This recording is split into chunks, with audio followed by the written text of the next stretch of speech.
स्वागत आहे आपलं दत्ता चोले माहिती आपल्या यूट्यूब चॅनलमध्ये। डॉक्टर संपदा मृत्यू प्रकरण ही हत्या की आत्महत्या हे दिवसेंदिवस नवीनच वळण घेत आहे।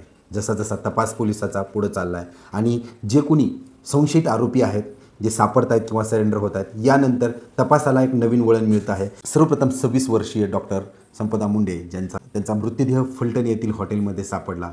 प्राथमिक तपासणीमध्ये असं दिसून आलं की काहीतरी ताणतणाव असेल, काहीतरी वैयक्तिक मतभेद कुणाशी झाले असतील किंवा प्रेमभंग प्रकरण असेल, यामुळे त्यांनी आत्महत्या केली। परंतु शोधाला नवीन वळण मिळालं ते म्हणजे हातावरच्या मजकुरावर। हातावर जो मजकूर लिहिण्यात आला होता त्यामध्ये दोन नावं स्पष्टपणे लिहिली होती, ते म्हणजे एक प्रशांत बनकर आणि दुसरं म्हणजे गोपाळ मदने। आता संशयाची सुई ही प्रथमतः प्रशांत बनकरवरती गेली। हा प्रशांत बनकर कोण आहे, त्यांचा मृत डॉक्टर संपदा मुंडे यांच्याशी संबंध काय?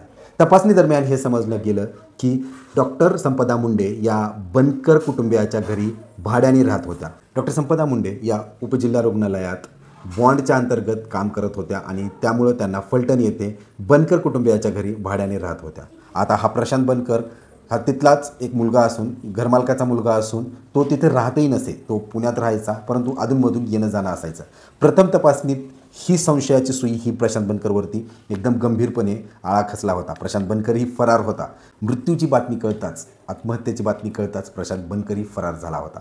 तब्बल 30 तासाच्या पोलिसाच्या अथक परिश्रमामुळे त्याला पुणे इथून अटक करण्यात आली। तोपर्यंत ही केस प्रेम प्रकरण, प्रेमभंग किंवा छळ यावरतीच अडकून होतं। जसंही प्रशांत बनकरला अटक करण्यात आली, त्याचे जे काही खुलासे त्यांनी केले की त्याचा आणि डॉक्टर संपदाचा कसलाही संबंध नाही आहे, ते दोघं ना प्रेमात होते ना त्या दोघांना पुढे जाऊन लग्न करायचं होतं।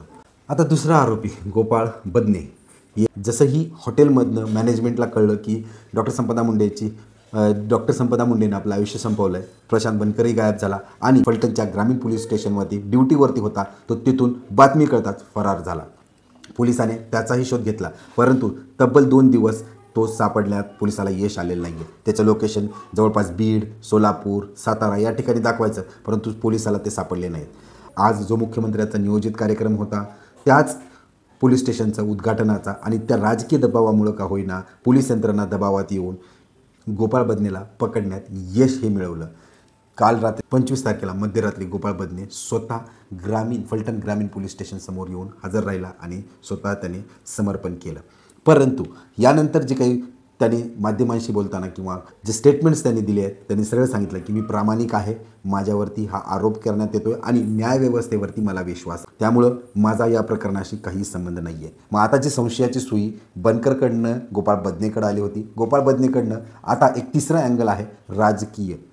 आता यामध्येही पानाचं पत्र किंवा तक्रार ही डॉक्टर संपदा मुंडेंनी उच्च अधिकाऱ्यांकडनं किंवा DYSPकडे केली होती की तिचा वारंवार या दोन्ही व्यक्तीकडनं छळ केला जातोय किंवा तिच्यावरती वेगळ्या प्रकारचा दबाव आणला जातोय। तिनं जे काही वैद्यकीय रिपोर्ट्स म्हणजे पोस्टमॉर्टम रिपोर्ट सादर केले त्यामध्ये आत्महत्या नाही आहे असं दाखवण्यासाठी।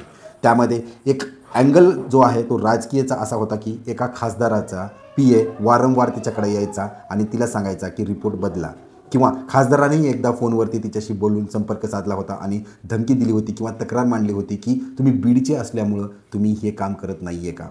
त्यांच्या डॉक्टर संपदा मुंडेला कामाचं प्रेशर वेगळंच, परत एक सामाजिक प्रेशर की तुम्ही बीडचे आहात आणि बीडचे जास्त गुन्हेगार आहात आणि तुम्ही पण त्यातल्याच एक आहात, अशा प्रकारे त्यांना छळ करण्यात आला आणि त्याच प्रेशरखाली किंवा त्या दबावाखाली त्यांनी हे टोकाचं पाऊल तरी उचललं नाही का।